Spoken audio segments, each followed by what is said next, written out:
ಕೋಲಾರ ಜಿಲ್ಲೆ ಶ್ರೀನಿವಾಸಪುರ ತಾಲೂಕಿನಲ್ಲಿ ಪ್ರಶಸ್ತಿ ಪಡೆದ ಉತ್ತಮ ಶಿಕ್ಷಕರಿಗೆ ಸನ್ಮಾನ ಕಾರ್ಯಕ್ರಮವನ್ನು ಸರ್ಕಾರಿ ನೌಕರ ಸಂಘ ಶ್ರೀನಿವಾಸಪುರ ಹಮ್ಮಿಕೊಂಡಿತ್ತು. ಆ ಒಂದು ಕಾರ್ಯಕ್ರಮ ನೋಡ್ತಾ ಅವರ ಅನಿಸಿಕೆಗಳನ್ನು ಕೇಳ್ತಾ ಬರೋಣ ಬನ್ನಿ. ಅಮ್ಮ ನಮಸ್ಕಾರ. ನಿಮಗೆ ಉತ್ತಮ ಶಿಕ್ಷಕ ಪ್ರಶಸ್ತಿ ಬಂದಿದೆ, ನಿಮಗೆ ಕಂಗ್ರ್ಯಾಚುಲೇಷನ್ಸ್. ನಿಮ್ಮ ಪರಿಚಯ ಮಾಡಿಕೊಡಮ್ಮ. ನಮಸ್ತೆ ಸರ್, ನನ್ನ ಹೆಸರು ಯಾಸ್ಮಿನಾ ಬೇಗಂ ಅಂತ. ನಾನು ಎಚಿನಹಳ್ಳಿ ಉರ್ದು HPS ಅಲ್ಲಿ ಕೆಲಸ ಮಾಡ್ತಾ ಇದ್ದೀನಿ. ಇಲ್ಲಿ 5 ವರ್ಷದಿಂದ ಕೆಲಸ ಮಾಡ್ತಾ ಇದ್ದೀನಿ ಸರ್. ನಂದು ಫಸ್ಟ್ ಅಪಾಯಿಂಟ್ ಬಂದ್ಬಿಟ್ಟು ನಿಮ್ಕಾಯನಹಳ್ಳಿ ಚಿಂತಾಮಣಿ ತಾಲೂಕು. ಅಲ್ಲಿ ಹೋದ್ಮೇಲೆ ಸರ್ ಒಂದೇ ಒಂದು ಮಗು ಶಾಲೆಯಲ್ಲಿ ಇದ್ದಿತ್ತು.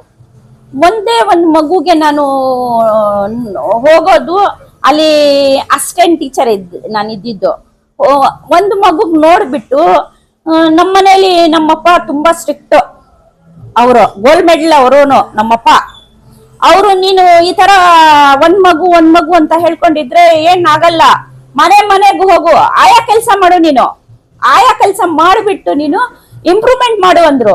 ನಮ್ ಫಾದರ್ ಹೇಳಿದ್ಮೇಲೆ ನಾನು ನಿಯತ್ತಿಂದ ಕೆಲಸ ಮಾಡಿ ಮನೆಗೆ ಹೋಗ್ತಾ ಇದ್ದೆ ಸರ್. ನಾನು ಮನೆಗೆ ಹೋಗಿ ಎಲ್ಲಾ ಮಕ್ಕಳಿಗೂ ಕರ್ಕೊಂಡ್ ಬಂದ್ಬಿಟ್ಟು ಒಂದ್ ಮಗುವಿಂದ 23 ಮಕ್ಳು ಸ್ಟ್ರೆಂತ್ ಮಾಡಿದೆ ಸರ್ ನಾನು.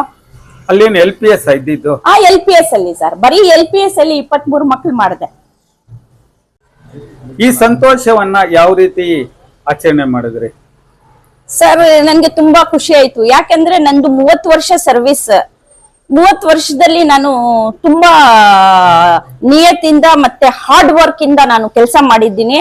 ಆದ್ರೂ ನನ್ಗೆ ಒಂದು ಫಲ ಸಿಕ್ತಲ್ಲ ಸರ್, ಆ ಫಲಕ್ಕೋಸ್ಕರ ನಾನು ತುಂಬಾ ಖುಷಿ ಆಯ್ತು. ಅದು ನನ್ನ ಫ್ಯಾಮಿಲಿಯಲ್ಲಿನೂ ನಾನು ಹಂಚ್ಕೊಂಡೆ. ಮೇನ್ಲಿ ಯಾರಂದ್ರೆ ನಮ್ಮ ಹಸ್ಬೆಂಡ್ ಸರ್ ನನ್ಗೆ ತುಂಬಾ ಸಹಕಾರ ಮಾಡ್ತಾರೆ. ನಮ್ಮ ಹಸ್ಬೆಂಡ್ ಅಯಾಜ್ ಅಹಮದ್ ಅಂತ ತುಂಬಾ ಇದ್ರಲ್ಲಿ ತುಂಬಾ ಸಹಕಾರ ಮಾಡ್ತಾರೆ. ಟೈಮ್ ಇಂದ ಶಾಲೆಗೆ ಕರ್ಕೊಂಡು ಹೋಗ್ತಾರೆ. ಬೇರೆ ಶಿಕ್ಷಕರಿಗೆ ಏನ್ ಮಾರ್ಗದರ್ಶನ ನೀಡ್ತೀರಿ ಸರ್?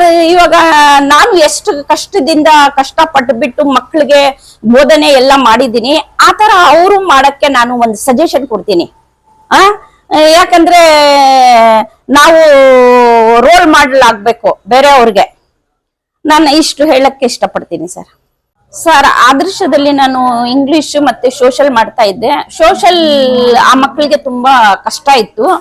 ನಾನ್ ಮೇಲೆ ಅವ್ರಿಗೆ ಆ ಸಬ್ಜೆಕ್ಟ್ ಮೇಲೆ ತುಂಬಾ ಇಂಟ್ರೆಸ್ಟ್ ಆಯ್ತು, ಮತ್ತೆ ಕಾನ್ಸಂಟ್ರೇಷನ್ ಇಂದ ಅವ್ರು ಓದ್ತಾ ಇದ್ರು. ಅದು ನೋಡಿ ನನ್ಗೆ ತುಂಬಾ ಖುಷಿ ಆಯ್ತು, ಇಂಪ್ರೂವ್ಮೆಂಟ್ ಆಯ್ತು.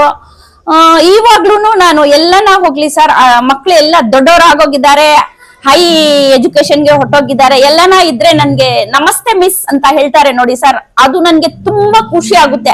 ಅದೇ ನನ್ಗೆ ಕ್ರೆಡಿಟ್, ಅದೇ ನನ್ಗೆ ಒಂದು ರಿವಾರ್ಡ್, ಅವಾರ್ಡ್ ಎಲ್ಲ. ನನ್ನ ಮನೆಯಲ್ಲಿ ನಮ್ಮ ಮಕ್ಳಿಗೂ ನಾನು ಚೆನ್ನಾಗಿ ವಿದ್ಯಾಭ್ಯಾಸ ಕೊಟ್ಟಿದ್ದೀನಿ. ಇವಾಗ ನನ್ನ ಮಕ್ಕಳಿಗೆ ನಾನು ಹೆಂಗೆ ವಿದ್ಯಾಭ್ಯಾಸ ಕೊಟ್ಬಿಟ್ಟು ಅವ್ರಿಗೆ ಹೈಯರ್ ಸ್ಟಡೀಸ್ಗೆ ಕಳ್ಸಿದೀನಿ, ಆ ತರ ನಂದು ಒಂದು ಏಮ್.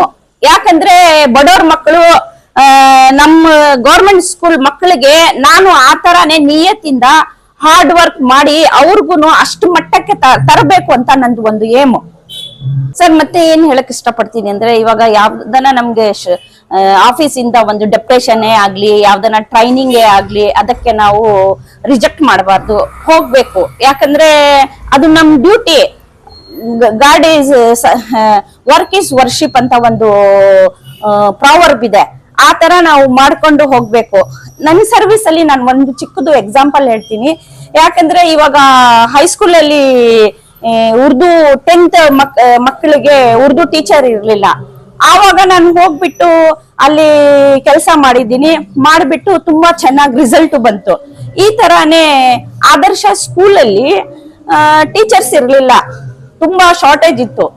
ಆ ಟೈಮ್ ಅಲ್ಲಿ ನನ್ಗೆ ಆಫೀಸ್ ಇಂದ ಆರ್ಡರ್ ಬಂತು ಆದರ್ಶ ಸ್ಕೂಲಲ್ಲಿ. ಯಾಕಂದ್ರೆ ನಂದು ಕ್ವಾಲಿಫಿಕೇಶನ್ ಜಾಸ್ತಿ ಇದೆ ಸರ್, ಅದಕ್ಕೋಸ್ಕರ ನನ್ಗೆ ಡೆಪ್ಯುಟೇಷನ್ ಹಾಕಿದ್ರು. ಅಲ್ಲಿ 1 ವರ್ಷ ಅಂತ ನನ್ಗೆ ಡೆಪ್ಯುಟೇಷನ್ ಕರ್ಕೊಂಡ್ರು. 1 ವರ್ಷ ಅಂತ ಹೋದ್ಮೇಲೆ ನಾನು ಮಾಡೋದು ಸರ್ವೀಸು ನೋಡ್ಬಿಟ್ಟು 8 ವರ್ಷ ರಿನ್ಯೂ ಮಾಡಿಲ್ಲ ಸರ್ ಅವರು. ಸರ್ ಈಗ ನಿಮ್ ಪ್ರಶಸ್ತಿ ಬಂದಿದೆ, ಖುಷಿಯಾಗಿದೆ. ಈಗ ಇತರೆ ಶಿಕ್ಷಕರಿಗೆ ಏನು ಮಾರ್ಗದರ್ಶನ ನೀಡ್ತೀರಿ?